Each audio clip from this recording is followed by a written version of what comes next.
as high as 45%, which will only drive more jobs out of your community, out of our country, and into other countries.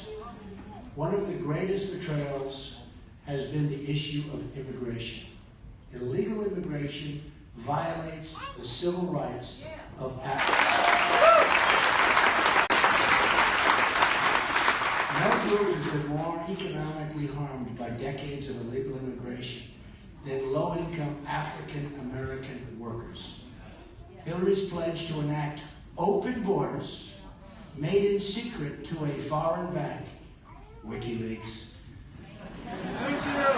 WikiLeaks is unbelievable. Well, we learned about her, what they've said about her behind her back, but now it's not behind her back. She's got bad instincts, according to John Podesta. Hillary Clinton has bad instincts. I don't want my people saying those things about her. So, I mean, if they say that and they work with her all the time, why would we want her to be president?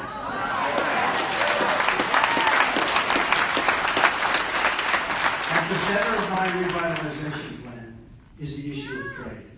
Massive chronic trade deficits have emptied out our jobs. Just look at what's happened to Baltimore, Detroit, Pittsburgh, Cleveland, and in the history of the world.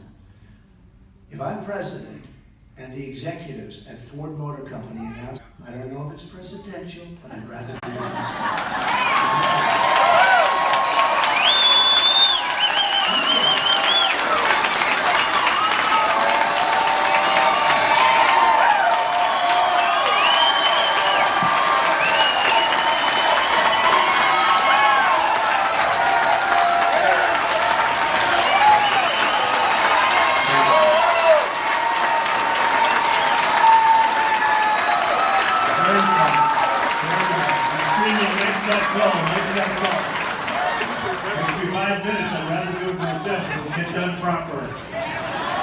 I will tell those executives that if they move their factories to Mexico, I will put a 35% tax on their product, which is mostly Michigan moving to Mexico.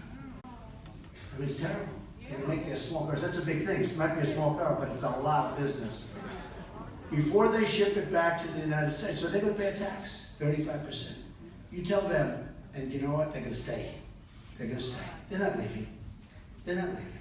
But nobody ever says that. The politicians don't say that because they're getting campaign contributions from these people and their special interests. So they're not doing that.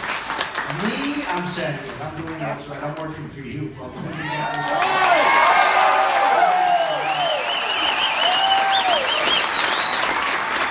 Such a big problem. Our jobs are leaving us, and people are being fired all over the country. Our plants, our factories are leaving us. We won't let your jobs be stolen from you anymore. Okay? Thank you. When we stop offshoring to low-wage countries, we raise wages at home, meaning rent and bills become instantly more affordable. At the same time, my plan to lower the business tax from 35% to 15% will bring thousands of new companies onto our shores.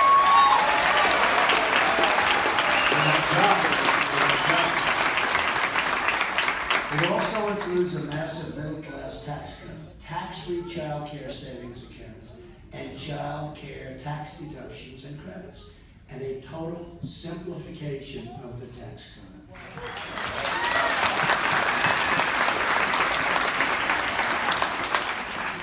I will also propose tax holidays for inner-city investment, a new tax incentive to get foreign companies to relocate in blighted American neighborhoods, and they will do that. It will be worthwhile. It's called incentive. They will do it.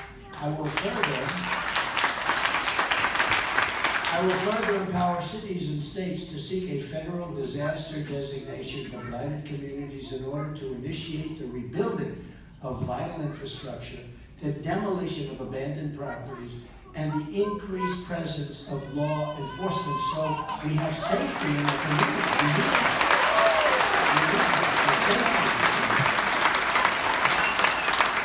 Some of our inner cities are more dangerous than some of the war zones that we're reading about and seeing about every night. We have to stop that. I will also pursue financial reforms to make it easier for young African Americans to get credit to pursue their dreams in business and create jobs in their communities. It's going to be beautiful. There's such a potential talent out there. It's so incredible, and it's totally being wasted by politicians that maybe don't want to see it happen. Dodd-Frank has been a disaster, making it harder for small businesses to get the credit they need. You folks know that. The policies of the Clintons brought us the financial recession through lifting Glass-Steagall, pushing subprime lending, and blocking reforms to Fannie and Freddie. Two friendly names, but they're not so friendly. It's time for a 21st century Glass-Steagall, and as part of that, a priority on helping African American businesses get the credit they need. We will also encourage small business creation by allowing social welfare workers to convert poverty assistance into repayable but forgivable microloans. Very simple, but something so good. Then there's the issue of public safety. Making our community safe again will be a priority for the Trump administration.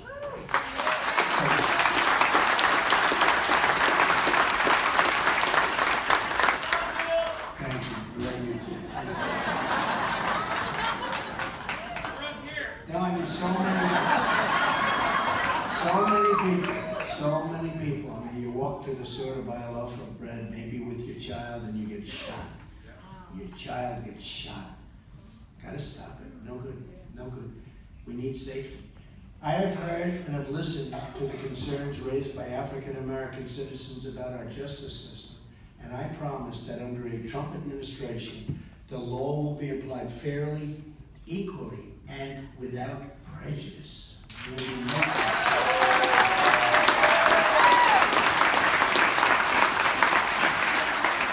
There will be only one set of rules, not a two-tiered system of justice like we have right now. You just see